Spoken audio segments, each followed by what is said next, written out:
네, 안녕하세요. 한림대학교 산업형 라이프 헬스데이터 교육과정을 수료한 페퍼민트 팀입니다. 저희 코치코치 서비스, 여러분들의 건강 점수를 체크해주는 서비스에 대해서 발표 시작하겠습니다. 먼저 저희 팀은 총 5명입니다. 이 중에서 가운데 코 파고 있는 친구와 팀장인 제가 오늘 함께 시상식에 참여했고요.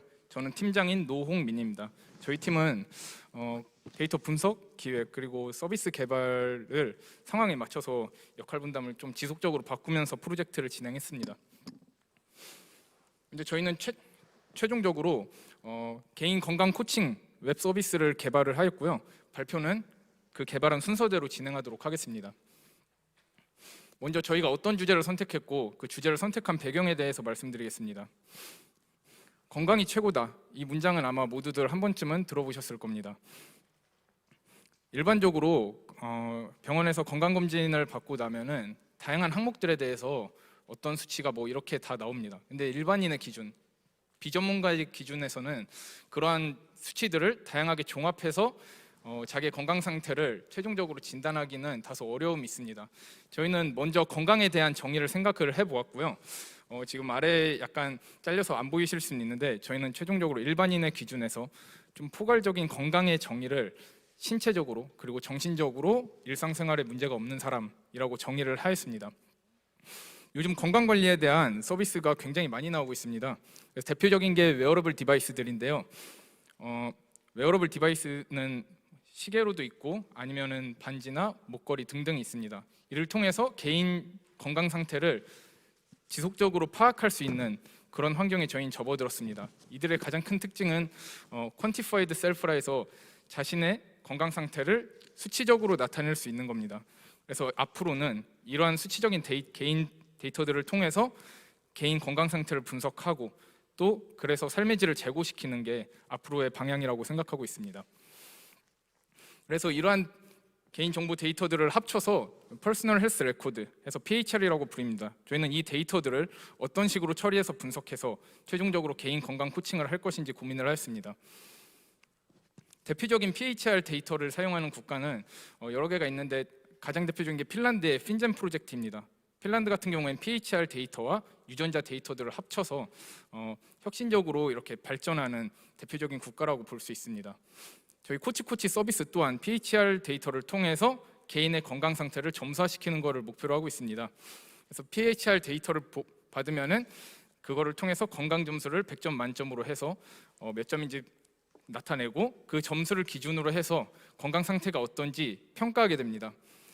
이런 서비스는 기업에서는 내부적인 임직원들의 건강 상태 관리가 효율적으로 될 수도 있을 뿐더러 건강 점수가 높다면은 외부적으로 홍보를 해서 기업의 홍보 효과를 높일 수 있는 효과도 있다고 생각을 하고 있습니다. 그래서 저희가 어떤 데이터를 사용했는지 소개해 드리겠습니다. 저희는 크게 신체 건강 데이터랑 정신 건강 데이터 두 가지를 나눠서 사용했습니다. 먼저 신체 건강 데이터입니다. 한림대학교 데이터베이스에서 관리하고 있는 건강보험공단의 100만 표본 코호트 데이터를 저희는 사용할 수 있었습니다.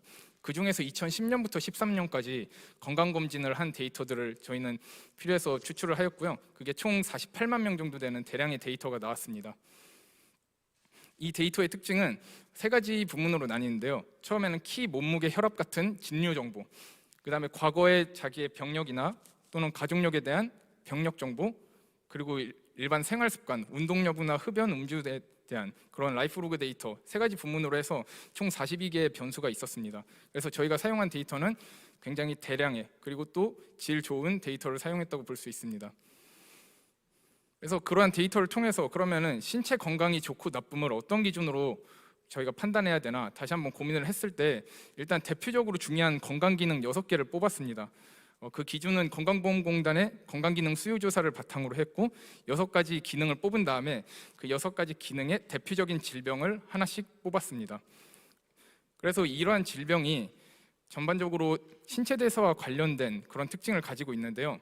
저희는 연관성 분석을 통해서 대사증후군이 다른 질병으로 옮겨질 가능성이 매우 높다는 것을 확인을 하였고 이 6가지 질병으로 신체 건강을 판단해도 괜찮겠다고 판단을 했습니다. 그 다음엔 정신건강에 활용한 데이터입니다. 안타깝게도 저희가 활용한 표본 데이터에는 정신건강에 관련된 데이터는 없었습니다. 그래서 저희는 바로 한림대학교 이상규 교수님하고 미팅할 기회를 잡고 정신건강에 관련된 자문을 얻고 또 그에 관한 데이터를 얻었습니다. 데이터는 춘천시 중독실태조사에 관한 데이터였습니다. 그래서 저희는 정신건강에 대해서는 4개의 중독과 2개의 정신질환을 기준으로 해서 정신건강을 잡았습니다. 일단 주요 4개, 보건복지부에서 실행한 정신질환 실태조사에서 가장 상위에 위치한 대한민국 정신질병 4개가 우울증, 그리고 불안증, 그리고 알코올 중독과 니코틴 중독이었습니다. 여기 추가로 이상규 교수님의 자문을 통해서 얻어진 지식으로 도박 중독과 스마트폰 중독을 추가해서 총 6개의 정신질환으로 저희는 정신건강을 판단하기로 하였습니다. 그래서 데이터를 통해서 어떻게 분석을 하였는지 바로 보여드리겠습니다. 먼저 그 각 질환에 대해서 질환의 유무에 따라서 사람들의 특징이 어떤지 설명 변수를 통해서 알아내고 싶었습니다. 그래서 저희는 로지스틱 회귀 분석을 각 질병마다 진행을 하였습니다. 변수 선택 과정은 1차적으로 상관관계와 t-테스트를 통해서 한 다음에 그다음에 코에피션트, p-밸류, AIC 값 등등을 하나하나 대입을 해보면서 변수를 하나하나 차례대로 선택을 했고 최종적으로는 독립된 트레이닝 셋과 테스트 셋을 나눠서 모형을 진단하였습니다. 6가지 신체 질환 중에 저희가 뽑은 당뇨에 관한 로지스틱 회귀 모델입니다. 왼쪽은 독립된 테스트 셋 30%에 대한 저희 모델의 대입 결과이고요. 아래 AUC 값은 면적이 넓을수록 일반적으로 모델의 정확도가 높다고 볼 수 있습니다. 저희 모델은 AUC가 0.928로 상당히 높게 나왔습니다. 오른쪽의 설명 변수를 통해서 각 설명 변수가 어떤 영향을 끼치는지 파악하였고 당뇨에서는 과거 당뇨 여부나 당뇨의 가족력 여부가 굉장히 높게 나왔습니다. 마찬가지로 나머지 5개의 신체 질환에 대해서도 동일하게 과정을 진행하였습니다. 전반적으로 AUC가 낮으면 0.8대, 높으면 0.9 이상으로 굉장히 높은 수치가 나왔습니다. 이렇게 로지스틱 회귀 분석의 결과로 나온 값은 0과 1의 확률적인 값으로 나오게 됩니다.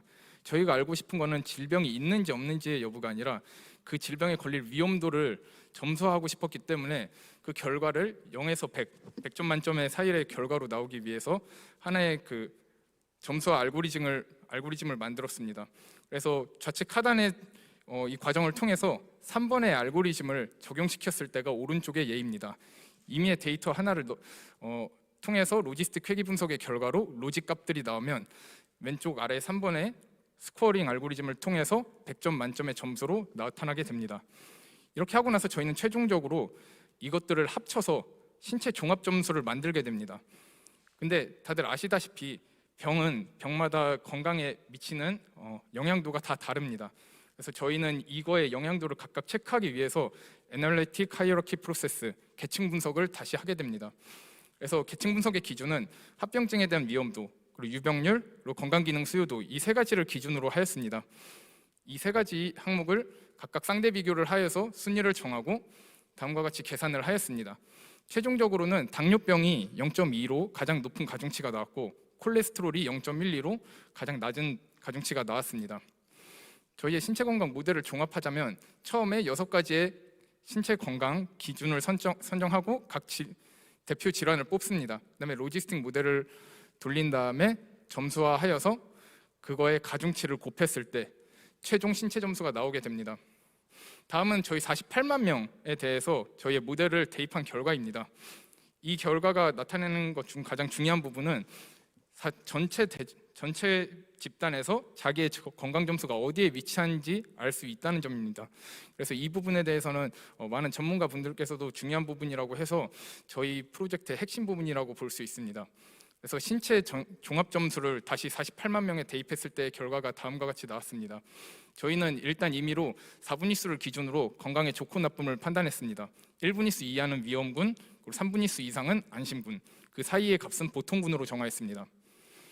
그래서 저희가 만든 모델이 정확한지 다시 한번 확인하기 위해서 빅데이터 패턴 탐색을 하였습니다.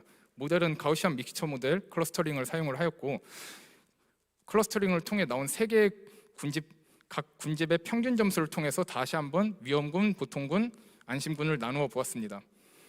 그래서 저희가 처음에 설정한 4분위수와 클러스터의 그 기준 값들이 상당히 유사하기 때문에 저희가 만든 모델을 충분히 사용할 수 있다고 생각하고 있습니다. 다음은 바로 정신건강입니다. 정신건강의 모델도 앞선 신체 건강과 상당히 비슷하게 만들었습니다. 다만 위에 우울증, 불안증, 니코틴 이 세 가지는 국립건강정신센터에서 이미 그 표준화된 점수 기준이 있기 때문에 그것을 사용하였고요. 아래에 춘천시 중독 실태 조사는 저희가 얻은 데이터이기 때문에 다시 한번 신체 건강과 동일하게 모델을 진행하였습니다. 그 세 개의 로지스틱 모델 AUC 값들은 다음과 같이 굉장히 높게 나왔습니다. 정신 건강도 마찬가지로 동일하게 AHP 분석을 통해서 가중치를 선정을 하고 최종적으로 결과를 대입해 봤을 때 다음과 같은 결과가 나왔습니다. 그다음에 저희는 이거를 통해서 R샤이니를 이용해서 웹 서비스를 개발을 하였습니다. 금일은 시연은 따로 계획해두지 않았지만 뒤에 화면처럼 어떠한 질병들에 대한 점수가 다 나오고 그 다음에 박스 플랫이나 또 아니면 덴시티 플랫을 통해서 자신의 위치를 알 수 있게 그렇게 구현을 하였었습니다. 마지막으로 기대 효과에 대해서 말씀드리겠습니다. 저희가 생각하는 기대 효과는 크게 두 가지 방향으로 나갈 수 있다는 점입니다. 일단 먼저 기존의 헬스 데이터와 라이프로그 데이터가 나눠져서 관리가 되고 있습니다. 저희 데이터는 이 두 가지를 같이 활용하는 것이기 때문에 이 두 가지의 데이터를 합쳐서 관리할 수 있는 플랫폼이 됩니다. 그래서 질 좋은 데이터를 통해서 다시 한번 저희의 모델을 보완하고 또 질 좋은 데이터를 얻는 선순환적인 플랫폼이 될 수가 있고 또 그러한 질 좋은 데이터를 통해서 건강 코칭 가치 데이터의 생태계를 조성하는 것입니다. 아시다시피 이런 건강 정보에 대한 데이터는 상당히 고부가 가치의 데이터입니다. 앞으로 헬스케어 의료기기나 제약 또는 이제 스포츠 산업 등등에서 여러 분야로 활용될 수 있는 가치를 지니고 있습니다. 네, 마지막으로는 저희가 처음 만났을 때 찍은 사진입니다. 앞으로도 더 열심히 하도록 하겠습니다. 감사합니다.